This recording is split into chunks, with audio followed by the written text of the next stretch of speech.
Thank you, Madam Toastmaster. Welcome, most estimated guests.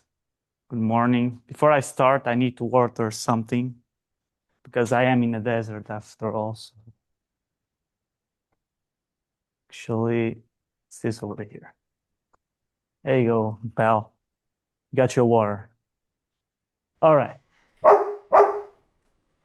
This tree actually is why I brought this watering can today. I hope now it's still there. Because a tree, it's where all starts. Yeah, we don't choose its soil, we don't choose the weather, the desert weather. And when you're young, you certainly don't choose who takes care of it. Yeah. So when we are children, our family is our first environment. Yes. Our parents, our grandparents, even our uncles and our aunts. Yes. And because they're adults, we assume they know what they're doing. They're adults. They have jobs. They pay bills. Surely they know how life works, correct?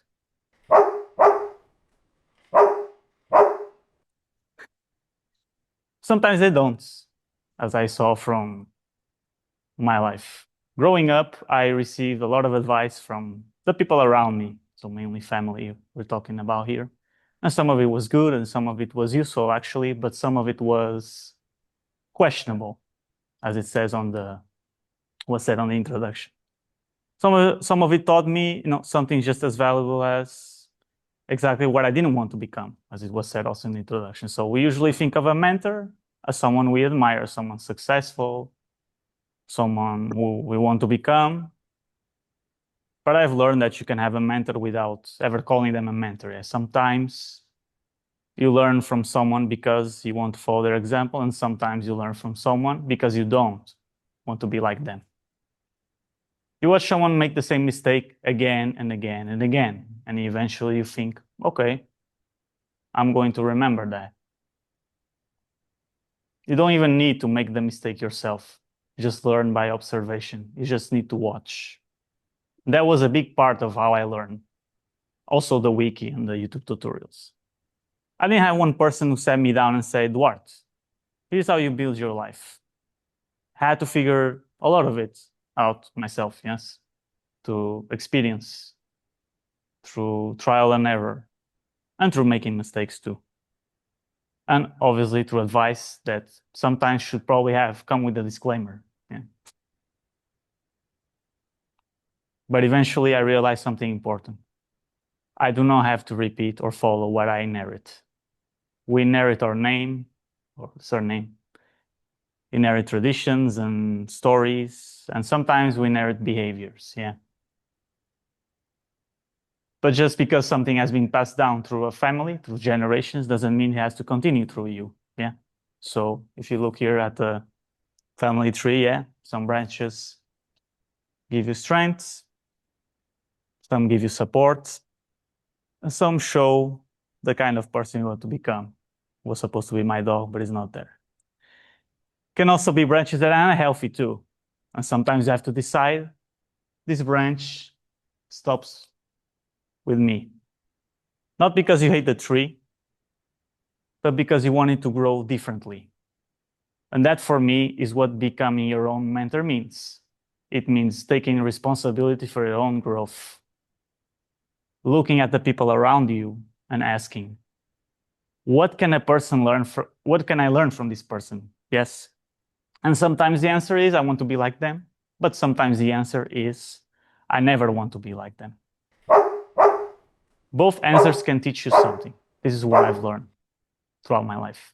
And this is where the watering can comes back. A young tree depends on other people. Someone has to water it. Someone has to protect it. Someone has to help it grow. But eventually, he has to become strong enough to stand on his own. And people are the same. At some point, you have to stop waiting for somebody else to give you the guidance you didn't receive. You have to pick up the watering can yourself. And maybe that's what the end of a summer represents, since we were talking about end of summer, or it's about this meaning in the title. So it's not just the end of the season. I see it as the end of an old version of yourself. Because at some point, you gotta stop asking, why didn't someone teach me this or that? And you have to ask, what am I going to teach myself now? So I can go back and change the soil I grew in back in Portugal. I can change the branches that were already there. I can change the advice that I was given, good or bad, doesn't matter. But I can decide what I carry forward. I can decide which branches grow from this tree, which branches end, and what kind of tree I want to leave behind. The family tree may explain where you come from, but it doesn't have to determine where you're going. And maybe that's the greatest lesson I learned from not having the right mentor, let's say, or the mentor I needed. Sometimes you don't find your mentor, yes, as has happened in my life. Sometimes you become one, as I've seen from many experiences I had in my life. So as summer comes to an end, I'm not looking at what I didn't have. I'm looking at what I can grow. Because I may not have chosen the tree I was born into, like I said, but I get to decide what grows from it. Now, I probably should end the speech now because I got to finish my gardening here. But thank you very much, everyone, for listening to me. And back to you, Madam Toastmaster. Thank you.